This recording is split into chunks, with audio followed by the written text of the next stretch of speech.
Hello and welcome to Krishi Jagran Business powered by Still India. This is Yash Saxena. Let's take a quick look at the top headlines of the day.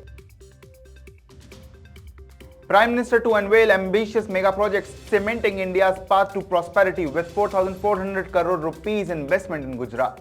Krishi Jagran's agriculture world introduces Wings to Career to empower students in Agri sector. Piyush Goyal extends invitation. Canadian entrepreneurs welcome to join India's thriving economy expedition. Shrinking summer crop landscape, India records marginal decrease with summer crop area at 67.72 lakh hectares. India achieves remarkable milestone with 252 lakh metric tons wheat procurement. Cyclone Mocha to intensify hit Bangladesh and Myanmar coast on May 14th. IMD issues warning. Now the news in detail. Prime Minister Narendra Modi has planned a visit to Gujarat on May 12th, where he will partake in the opening ceremony of the 29th edition of the Education Summit organized by Akhil Bharatiya Prathamik Shiksha Sangh. Cabinet Minister Hrishikesh Patel confirmed the Prime Minister's attendance, stating that he will inaugurate the biannual Education Summit, which is being hosted by the state. As part of the event in Gandhinagar, Prime Minister Narendra Modi will not only inaugurate but also lay the foundation stone for various development projects valued at 4,400 crore rupees. These projects encompass initiatives by the Urban Development Department, Water Supply Department, Road and Transport Department, as well as the Mines and Minerals Department. In a realm where dreams took flight and aspirations soared to great heights, Krishi Jagran, the pioneer of agricultural knowledge, expanded its horizon even further. Today, amidst a resounding symphony of innovating the enlightenment, Krishi Jagran's agriculture world unveiled its latest venture, Wings to Career, at its headquarters in New Delhi. The grand inauguration witnessed the esteemed presence of industry stalwarts from the fields of education and agriculture. MC Dominic, the founder and editor-in-chief of Krishi Jagran, commenced the event by recounting the genesis of the idea behind the Wings to Career.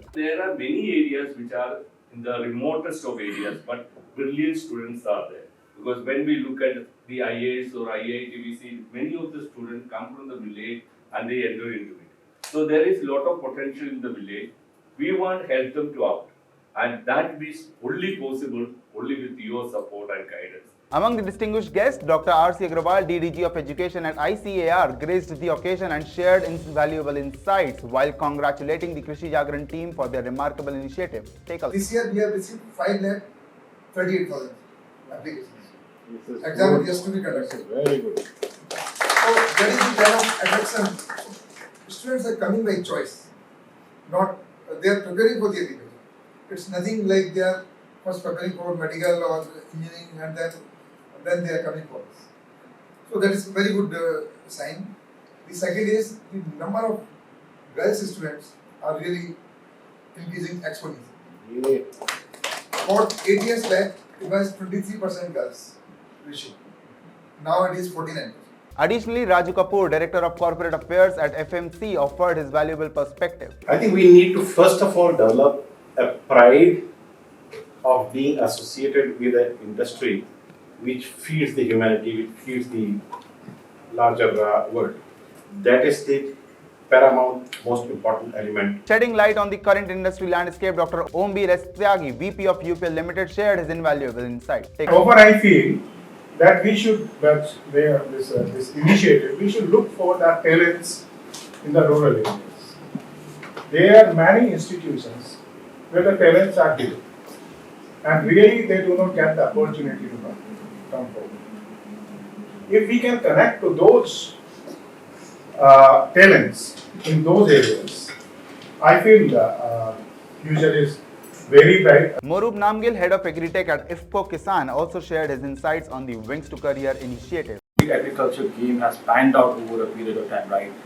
The earlier part, if you look at how agriculture has really evolved, our ancestors, they settled down, found out one technology which is controlling the flow of water. Once they figured out how to control the flow of water, they realized they did not now go around looking for food, but instead they can grow food right there itself. That's how people settled down and society grew.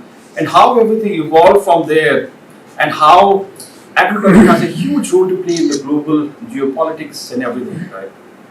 Furthermore, Dr. S.N. Jha, DDG of Engineering at ICAir, Dr. Ramesh Mittal, Director of NIAM, Dr. Sangeeta Pandey, Joint Coordinator of AIOA, Professor Shweta Prasad, Placement Coordinator at Imperial School of Agri Business, and graced the event both in person and virtually. Wings to Career is a comprehensive career platform that endeavors to assist agriculture students in mapping out a realistic path towards successful career. During his 3-day visit to Canada, Commerce and Industry Minister Piyush Goyal extended an invitation to Canadian businesspersons to actively engage in India's journey of economic growth. He emphasized the goal of fostering prosperity for individuals at the lower end of the socio-economic spectrum. Goyal made this appeal while attending the Roundtable of India and Canadian CEOs in Toronto. The minister highlighted India's commitment to not only maintaining high-quality standards in goods and services but also ensuring their efficient delivery. He emphasized that this emphasis on high quality serves as an appealing factor for Canadian businesspersons, encouraging their investments in India. According to recently released data by the Ministry of Agriculture, there has been a slight decline in the area dedicated to summer crops this year in comparison to the corresponding period of the previous year. Currently, the total area under the cultivation for the summer crops stands at 67.72 lakh hectares, reflecting a decrease from 68.81 lakh hectares during the same period in 2022. Notably, there has been a year-on-year increase in the sowing area for pulses and coarse cereals, while the cultivation area for rice and oilseeds has witnessed a decline. In a separate development, the Union Agriculture Ministry has established a target of producing 3,320 lakh tons, that is 332 million tons of food grains in the fiscal year of 2023 to 24. This target represents an increase from the previous year's projection of 3,235 lakh tons. During the ongoing Rabi marketing season, the government has successfully procured 252 lakh metric tons of wheat. This figure surpasses the total wheat procurement of 188 lakh metric tons recorded in the previous year. As per estimates shared by the Department of Food and Consumer Affairs, over 20 lakh farmers have benefited from the procurement operations in the current season, receiving payments of minimum support price totaling over 47,000 crore rupees. The procurement operations are being carried out by the FCI in collaboration with the other state agencies. According to the official sources, there are still more farmers to be benefited as the procurement process is ongoing. On a daily average, over 2 lakh metric tons of wheat are still being procured. The India Meteorological Department has issued a warning stating that Cyclone Mocha, which has been developing for several days, is expected to make landfall in coastal areas of the Bay of Bengal. Cyclone Mocha is anticipated to reach the southeast coast of Bangladesh and the northern coast of Myanmar on May 14. The cyclone is expected to bring maximum sustained wind speeds of 110 to 120 km per hour, accompanied by gusts reaching up to 130 km per hour. So, this was all about the news. For more updates on Agri News, stay tuned with Krishi Jagran Business. This is Yash Saxena signing off.